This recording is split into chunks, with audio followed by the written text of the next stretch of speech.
Muchísimas gracias por esta invitación. ¿Hacia dónde va Venezuela? Es una pregunta muy difícil, considerando que en Venezuela como república ya no existe.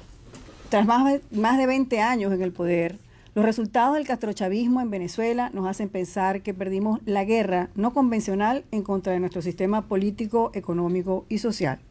El desplazamiento forzado es una de las consecuencias y Venezuela tiene, según la ACNUR, la segunda crisis de desplazamiento de mayor magnitud a nivel mundial. La fuerte oleada migratoria, iniciada en 2015, produjo hasta diciembre del 2022 7.130.000 personas refugiadas, migrantes y solicitantes de asilo venezolano. Cabe destacar que en los últimos 4 años salieron más de 5.400.000 migrantes. Venezuela cambió la demografía. Según las proyecciones para el año 2022, la población debería de ser de 33.300.000 habitantes. Si le restamos el número de migrantes, podemos afirmar que hay un aproximado de 26.200.000 habitantes, lo que nos sitúa, según el Instituto Nacional de Estadística, en el año 2005. Es decir, perdimos 17 años de crecimiento demográfico.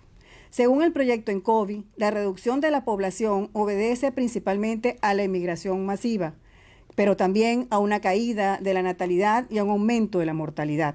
Se estima que el 60% de los inmigrantes tiene entre 15 y 50 años. Hemos sufrido la pérdida de personas en edad productiva y difícilmente recuperaremos la población perdida. Somos un país de viejos y niños y esto es un impacto traumático similar a la de una guerra. Venezuela tiene la economía más inflacionaria en el mundo. El aparato productivo de todos los sectores fue destruido y no tenemos fuerza laboral suficiente. Dicho sea de paso, tampoco se está formando. El salario mínimo es de $6 mensuales y la canasta básica es de $400. Según el Seguro Social, hay aproximadamente 5 millones de jubilados que reciben $10 mensuales. La industria petrolera, principal fuente de recursos económicos y empleo, fue destruida, al igual que el tejido industrial. El relieve de nuestro país también fue modificado, y no por misiles, sino por la devastación indiscriminada de una importante zona del sur de Venezuela llamada el Arco Minero, un territorio más grande que países como Portugal, que equivale al 12% del territorio nacional. En el 2016 se inició lo que se llamó la siembra minera, que en solo 6 años produjo uno de los mayores desastres ambientales de la humanidad.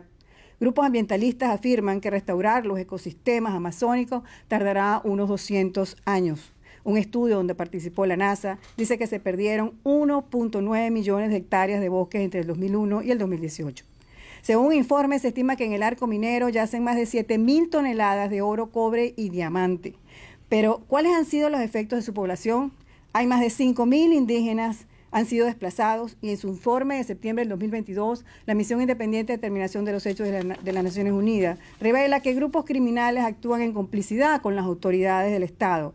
En entrevistas con las víctimas, los investigadores confirmaron que a las mujeres les rampan la cabeza y a hombres y mujeres les dan golpizas públicas y latigazos. Confirmaron la mutilación de partes del cuerpo, desapariciones, descuartizamientos y otras formas violentas de ejecución. Las consecuencias no solo han sido materiales y económicas. En un informe de la OEA en el 2020 se reportó que desde el 2014 se cometieron más de 18.000 asesinatos extrajudiciales, más de 15.000 detenciones arbitrarias y miles de casos de tortura.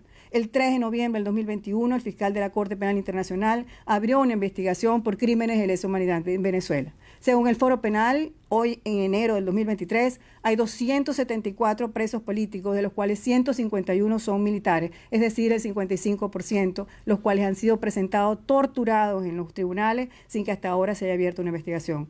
Hay 11 presos políticos que han muerto en custodia del Estado y no se ha hecho justicia para más de 300 asesinatos en protesta.